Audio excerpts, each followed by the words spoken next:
Mrs. Land worked as a computer out at Langley, my father said, taking a right turn out of the parking lot of First Baptist Church in Hampton, Virginia. My husband and I visited my parents just after Christmas in 2010, enjoying a few days away from our full-time life and work in Mexico. They squired us around town in their 20-year-old green minivan, my father driving, my mother in the front passenger seat. Aaron and I buckled in behind like siblings. My father, gregarious as always, offered a stream of commentary that shifted fluidly from updates on the friends and neighbors we bumped into around town to the weather forecast to elaborate discourses on the physics underlying his latest research as a 66-year-old doctoral student at Hampton University. He enjoyed touring my Maine born and raised husband through our neck of the woods and refreshing my connection with local life and history in the process. During our time home, I spent afternoons with my mother catching matinees at the local cinema, while Aaron tagged along with my father and his friends to Norfolk State University football games. We gorged on fried fish sandwiches at hole-in-the-wall joints near Buckrow Beach, visited the Hampton University Museum's Native American art collection, and haunted local antiques shops. As a callow 18-year-old leaving for college, I'd seen my hometown as a mere launching pad for a life in worldier locales, a place to be from rather than a place to be. But years and miles away from home could never attenuate the city's hold on my identity, and the more I explored places and people far from Hampton, the more my status as one of its daughters came to mean to me. That day after church, we spent a long while catching up with the formidable Mrs. Land, who had been one of my favorite Sunday school teachers. Kathleen Land, a retired NASA mathematician, still lived on her own well into her 90s and never missed a Sunday at church. We said our goodbyes to her and clambered into the minivan, off to a family brunch. A lot of the women around here, black and white, worked as computers, my father said, glancing at Aaron in the rearview mirror but addressing us both. Catherine Pedro, Ophelia Taylor, Sue Wilder, he said, ticking off a few more names, and Katherine Johnson, who calculated the launch windows for the first astronauts. The narrative triggered memories decades old, of spending a much treasured day off from school at my father's office at the National Aeronautics and Space Administration's Langley Research Center. I rode shotgun in our 1970s Pontiac, my brother, Ben, and sister Lauren in the back as our father drove the 20 minutes from our house, straight over the Virgil I. Grissom Bridge, down Mercury Boulevard, to the road that led to the NASA gate. Daddy flashed his badge, and we sailed through to a campus of perfectly straight parallel streets lined from one end to the other by unremarkable two-story red brick buildings. Only the giant hypersonic wind tunnel complex, a 100-foot ridge silver sphere presiding over 4 60-foot smooth silver globes, offered visual evidence of the remarkable work occurring on an otherwise ordinary-looking campus. Building 1236, my father's daily destination, contained a Byzantine complex of government-grade cubicles, perfumed with the grown-up smells of coffee and stale cigarette smoke. His engineering colleagues with their rumpled style and distracted manner seemed like exotic birds in a sanctuary. They gave us kids stacks of discarded 11x14 continuous form computer paper, printed on one side with cryptic arrays of numbers, the blank side a canvas for crayon masterpieces. Women occupied many of the cubicles. They answered phones and sat in front of typewriters, but they also made hieroglyphic marks on transparent slides and conferred with my father and other men in the office on the stacks of documents that littered their desks. That so many of them were African American, many of them my grandmother's age, struck me as simply a part of the natural order of things. Growing up in Hampton, the face of science was brown like mine. My dad joined Langley in 1964 as a COOP student and retired in 2004, an internationally respected climate scientist. 5 of my father's 7 siblings made their bones as engineers or technologists, and some of his best buddies, David Woods, Elijah Kent, Weldon Stanton, carved out successful engineering careers at Langley. Our next-door neighbor taught physics at Hampton University. Our church abounded with mathematicians. Supersonics experts held leadership positions in my mother's sorority, and electrical engineers sat on the board of my parents' college alumni associations. My Aunt Julia's husband, Charles Fox, was the son of Ruth Bates Harris, a career civil servant and fierce advocate for the advancement of women and minorities. In 1974, NASA appointed her deputy assistant administrator, the highest-ranking woman at the agency. The community certainly included black English professors, like my mother, as well as black doctors and dentists, black mechanics, janitors, and contractors, black cobblers, wedding planners, real estate agents, and undertakers. several black lawyers, and a handful of black Mary Kay salespeople. As a child, however, I knew so many African Americans working in science, math, and engineering that I thought that's just what black folks did.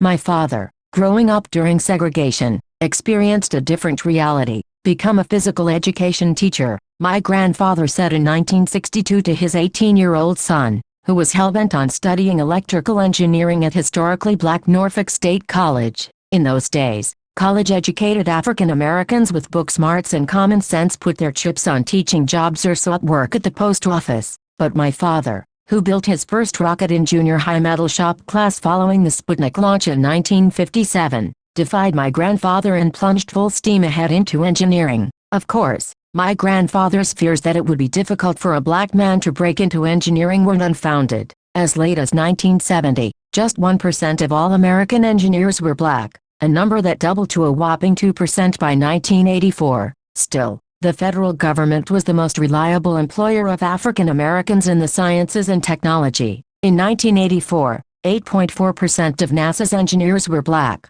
NASA's African American employees learned to navigate their way through the space agency's engineering culture, and their successes in turn afforded their children previously unimaginable access to American society. Growing up with white friends and attending integrated schools, I took much of the groundwork they'd laid for granted. Every day I watched my father put on a suit and back out of the driveway to make the 20-minute drive to Building 1236. Demanding the best from himself in order to give his best to the space program and to his family. Working at Langley, my father secured my family's place in the comfortable middle class, and Langley became one of the anchors of our social life. Every summer, my siblings and I saved our allowances to buy tickets to ride ponies at the annual NASA Carnival. Year after year, I confided my Christmas wish list to the NASA Santa at the Langley Children's Christmas Party. For years, Ben, Lauren, and my youngest sister, Jocelyn, still a toddler, sat in the bleachers of the Langley Activities Building on Thursday nights, rooting for my dad and his NBA, NASA Basketball Association, team, the Stars. I was as much a product of NASA as the moon landing. The spark of curiosity soon became an all-consuming fire. I peppered my father with questions about his early days at Langley during the mid-negative 1960s, questions I'd never asked before. The following Sunday I interviewed Mrs. Land about the early days of Langley's computing pool, when part of her job responsibility was knowing which bathroom was marked for colored employees, and less than a week later I was sitting on the couch in Katherine Johnson's living room, under a framed American flag that had been to the moon, listening to a 93-year-old with a memory sharper than mine recall segregated buses, years of teaching and raising a family, and working out the trajectory for John Glenn's spaceflight. I listened to Christine Darden's stories of long years spent as a data analyst, waiting for the chance to prove herself as an engineer, even as a professional in an integrated world. I had been the only black woman in enough drawing rooms and boardrooms to have an inkling of the chutzpah it took for an African-American woman in a segregated Southern workplace to tell her bosses she was sure her calculations would put a man on the moon. These women's paths set the stage for mine. Immersing myself in their stories helped me understand my own. Even if the tale had begun and ended with the first 5 black women who went to work at Langley's segregated West Side in May 1943, the women later known as the West Computers, I still would have committed myself to recording the facts and circumstances of their lives. Just as islands, isolated places with unique, rich biodiversity, have relevance for the ecosystems everywhere, so does studying seemingly isolated or overlooked people and events from the past turn up unexpected connections and insights to modern life. The idea that black women had been recruited to work as mathematicians at the NASA installation in the South during the days of segregation defies our expectations and challenges much of what we think we know about American history. It's a great story, and that alone makes it worth telling. In the early stages of researching this book, I shared details of what I had found with experts on the history of the space agency. To a person they encouraged what they viewed as a valuable addition to the body of knowledge,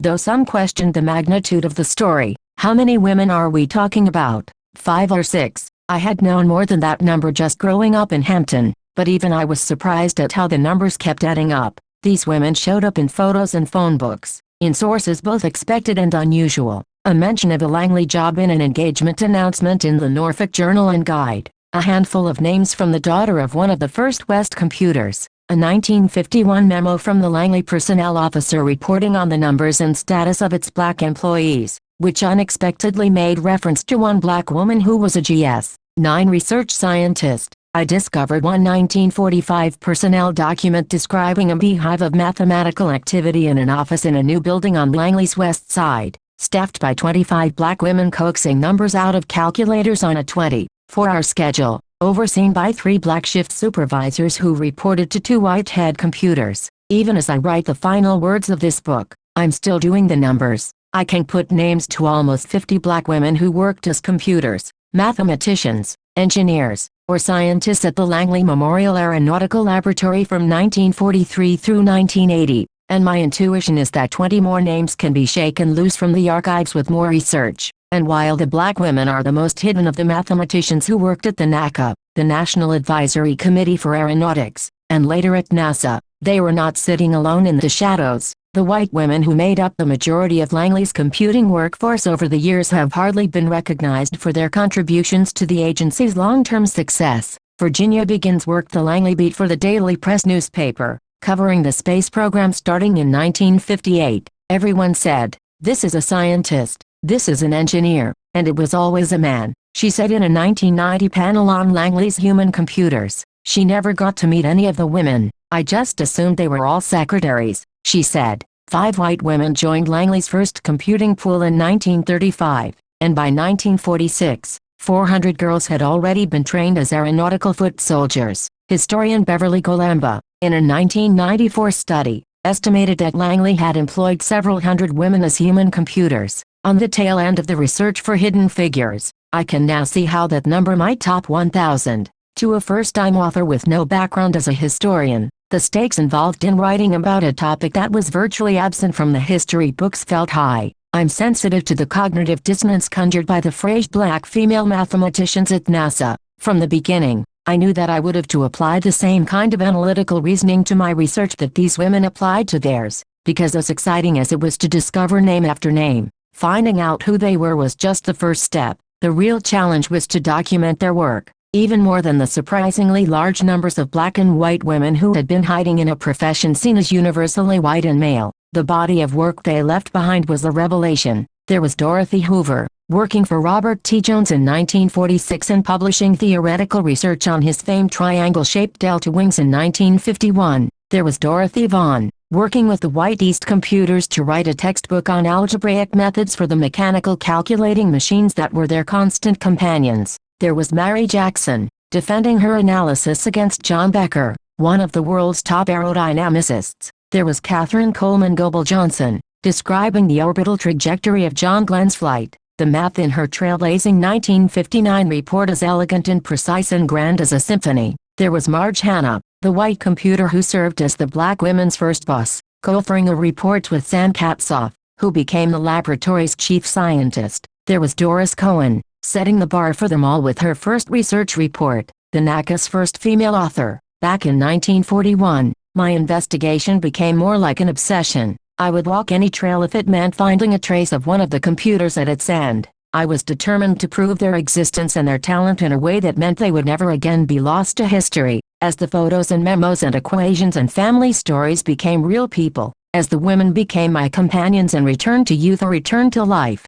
I started to want something more for them than just putting them on the record. What I wanted was for them to have the grand, sweeping narrative that they deserved, the kind of American history that belongs to the Wright brothers and the astronauts, to Alexander Hamilton and Martin Luther King Jr., not told as a separate history, but as a part of the story we all know, not at the margins, but at the very center, the protagonists of the drama, and not just because they are black, or because they are women, but because they are part of the American epic. Today, my hometown, the hamlet that in 1962 dubbed itself Spacetown, USA, looks like any suburban city in a modern and hyper-connected America. People of all races and nationalities mingle on Hampton's beaches and in its bus stations. The whites-only signs of the past now relegated to the local history museum and the memories of survivors of the Civil Rights Revolution. Mercury Boulevard no longer conjures images of the eponymous mission that shot the first Americans beyond the atmosphere, and each day the memory of Virgil Grissom fades away from the bridge that bears his name. A downsized space program and decades of government cutbacks have hit the region hard. Today, An ambitious college grad with a knack for numbers might set her sights on a gig at a Silicon Valley startup or make for one of the many technology firms that are conquering the NASDAQ from the Virginia suburbs outside of Washington, D.C. But before a computer became an inanimate object, and before Mission Control landed in Houston, before Sputnik changed the course of history, and before the NACA became NASA, before the Supreme Court case Brown v. Board of Education of Topeka established that separate was in fact not equal, and before the poetry of Martin Luther King Jr.'s I Have a Dream speech rang out over the steps of the Lincoln Memorial, Langley's West computers were helping America dominate aeronautics, space research, and computer technology, carving out a place for themselves as female mathematicians who were also black mathematicians who were also female, for a group of bright and ambitious African American women, diligently prepared for a mathematical career and eager for a crack at the big leagues. Hampton, Virginia, must have felt like the center of the universe.